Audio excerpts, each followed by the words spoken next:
ഷിമീസ് grace കിച്ചണിലേക്ക് എല്ലാവർക്കും സ്വാഗതം. ഇന്ന് ഞാൻ തയ്യാറാക്കുന്നത് പീനട്ട് മസാല ചാട്ടാണ്. മസാല ചാട്ട് തയ്യാറാക്കാനായിട്ട് നമുക്ക് ആദ്യം ചെയ്യേണ്ടത് പീനട്ട് വേവിച്ചെടുക്കുകയാണ് ചെയ്യേണ്ടത്. ഇവിടെ ഞാൻ കുറച്ച് വെള്ളം നന്നായിട്ട് തിളപ്പിച്ചെടുത്തിട്ടുണ്ട്. ഇതിലേക്ക് ആവശ്യത്തിന് ഉപ്പ് ചേർത്ത് കൊടുക്കുക. അതിലേക്ക് നമുക്ക് തിളച്ച ശേഷം ഈ പീനട്ട് ഇട്ട് കൊടുക്കാം. ഒരു 5 മിനിറ്റ് നമുക്കിത് കുക്ക് ചെയ്തെടുക്കണം. ഉപ്പ് കുറച്ച് കൂടുതൽ ചേർക്കണം, എന്നാലേ നന്നായിട്ട് പീനട്ടിൽ ഉപ്പ് പിടിക്കത്തുള്ളൂ.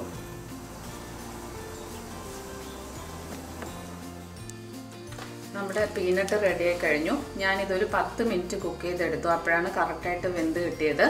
അപ്പോൾ ഒരു 7 മിനിറ്റ് മുതൽ 10 മിനിറ്റ് വരെ കുക്ക് ചെയ്തെടുക്കുക. ഇത് ഞാനിനി സ്ട്രെയിൻ ചെയ്തെടുക്കാൻ പോവാണ്. മസാല ചാട്ടിനുള്ള പീനട്ട് ഞാനിവിടെ പുഴുങ്ങി വെള്ളമൊക്കെ തോർത്തി എടുത്തിട്ടുണ്ട്. ഇത് ഒരു കപ്പ് പീനട്ടാണ് നമ്മൾ എടുത്തേക്കുന്നത്. പുഴുങ്ങും മുമ്പ് 1 കപ്പ് പീനട്ട്, പിന്നെ ഒരു ചെറിയ ടൊമാറ്റോ, ഒരു മീഡിയം സൈസ് സവാള ചെറുതായിട്ട് അരിഞ്ഞത്, കുറച്ച് മല്ലിയില, ഒരു പച്ചമുളക്, ഒരു നാരങ്ങയുടെ പകുതി എടുത്തിട്ടുണ്ട്.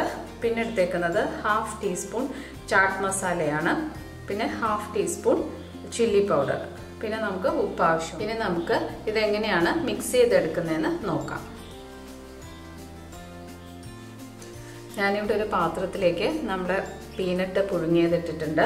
ഇതിലേക്ക് പച്ച കപ്പലണ്ടി പുഴുങ്ങിയെടുത്തതാണ്. ഇതിലേക്ക് ഞാൻ ടൊമാറ്റോ ഇട്ട് കൊടുക്കുകയാണ്. ഒരു ചെറിയ ടൊമാറ്റോ ചെറുതായിട്ട് അരിഞ്ഞത്. ഇനി നമുക്ക് സവോള ചേർത്ത് കൊടുക്കാം. ഒരു പച്ചമുളക്, കുറച്ച് മല്ലിയില,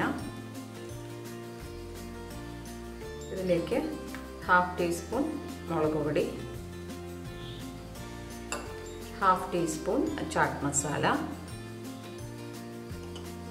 ഇതൊന്ന് മിക്സ് ചെയ്തെടുക്കാം.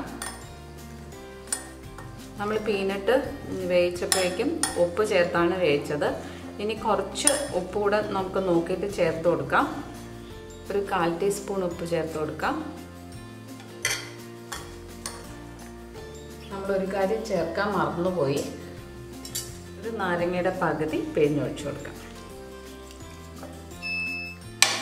നിങ്ങളുടെ എരിവിനനുസരിച്ച് നിങ്ങൾക്ക് മുളക് പൊടിയൊക്കെ അഡ്ജസ്റ്റ് ചെയ്യാവുന്നതാണ്. ഇനി ഇത് ടേസ്റ്റ് ചെയ്ത് നോക്കുക. എന്തെങ്കിലും കുറവുണ്ടെങ്കിൽ ചേർത്ത് കൊടുക്കാം. വളരെ ടേസ്റ്റി ആയിട്ടുള്ള മസാല പീനട്ട് ചാട്ട് തയ്യാറായി കഴിഞ്ഞു. നിങ്ങളെല്ലാവരും ഈ റെസിപ്പി ട്രൈ ചെയ്ത് നോക്കുക. എൻ്റെ വീഡിയോസ് കാണാനും ഷെയർ ചെയ്യാനും ലൈക്ക് ചെയ്യാനും കമൻറ്റ് ചെയ്യാനും മറക്കരുത്. വീണ്ടും നല്ലൊരു റെസിപ്പിയുമായിട്ട് നമുക്ക് കാണാം. Thanks for watching.